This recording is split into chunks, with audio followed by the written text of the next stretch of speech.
We often think of the Bible as this big collection of different stories, laws, and prophecies. But what if we've been looking at it from the wrong angle?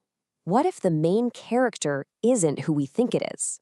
In this explainer, we're going to flip the script and look at the entire biblical narrative as one single, incredibly personal story told from the Heavenly Father's point of view. So let me ask you this. If the entire Bible, from Genesis all the way to Revelation, is one big story, who's the protagonist? I mean, who would you pick? Adam? Maybe Abraham? Moses? David? Or even Jesus? Well, the answer might actually surprise you. Here's the core idea we're going to unpack. The entire Bible is the story of a heartbroken father on a massive, costly rescue mission to bring his lost kids back home. It's a story that's driven not by a bunch of rules, but by his love, his grief, and his relentless, never-giving-up pursuit of us. To really get this, we have to go back. All the way back to the very beginning. Let's look at creation not just as some cosmic event, but as an act of profound fatherly love. Let's try to reimagine creation for a second as the father building the perfect home.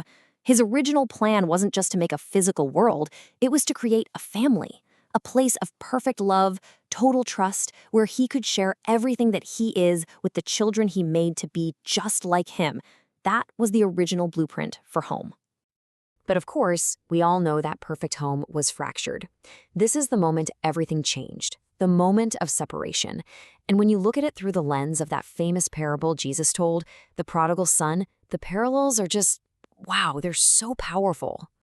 Think about it. The choice our first parents made to eat the forbidden fruit was, at its very core, the exact same demand the prodigal son made.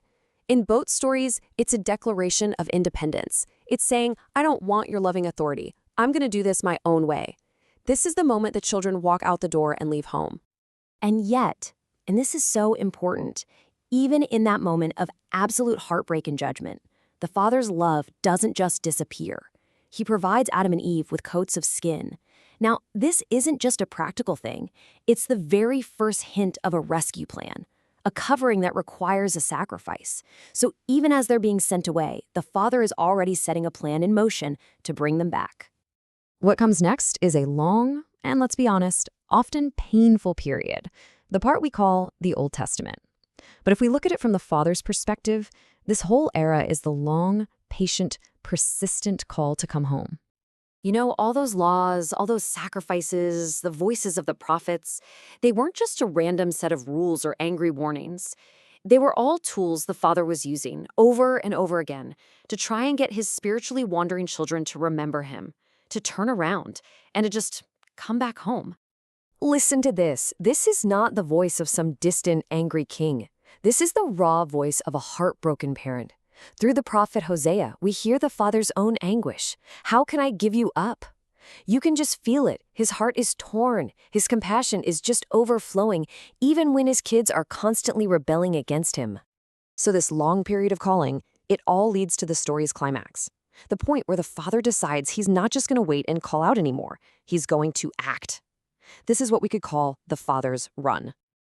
The most moving part of that prodigal son story, right? The father sees his son while he was still a long way off, and he just runs to him. Well, the incarnation of Jesus Christ is exactly that. The father didn't sit back and wait for humanity to get its act together. He saw us in all our mess and brokenness from a huge distance, and he ran toward us by sending his son into our world. But this run, it came at an unimaginable cost. First, the son had to leave his perfect heavenly home for the far country of our sinful world. Then, the father had to endure the agony of placing all of our rebellion, all our sin, onto his own beloved son. That means the cross isn't just a symbol of forgiveness. It is the father's ultimate embrace, the kiss that welcomes every single prodigal child finally home. But the story doesn't stop at just forgiveness. It ends with full, complete restoration.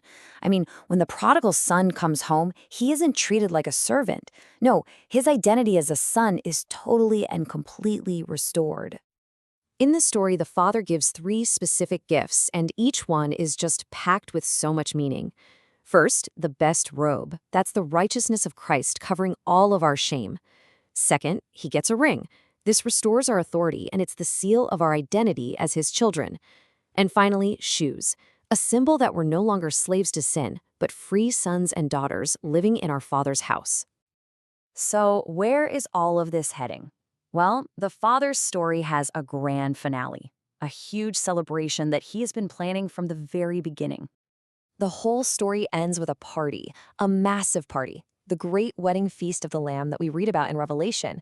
This is the ultimate family reunion, where all of God's kids from every nation, every tribe, every time in history are finally gathered together in their eternal home. No more tears, no more pain, no more separation, just the complete and total joy of being home with the Father forever. So, when we see the Bible through this lens, the whole narrative just clicks into place, doesn't it? The Father becomes the primary actor, the protagonist. It was his home that was broken. It was his heart that was shattered. It was his plan that started the rescue, his run that closed the distance, his gifts that made us whole again. And it will be his celebration when we are all finally home. From start to finish, he is the one who acts. And really, this isn't just about understanding some cool theological concept. It's a personal invitation. It's the realization that this Father, full of compassion, is already on the road running toward you. So the only question left to ask is, are you ready to turn around and head home?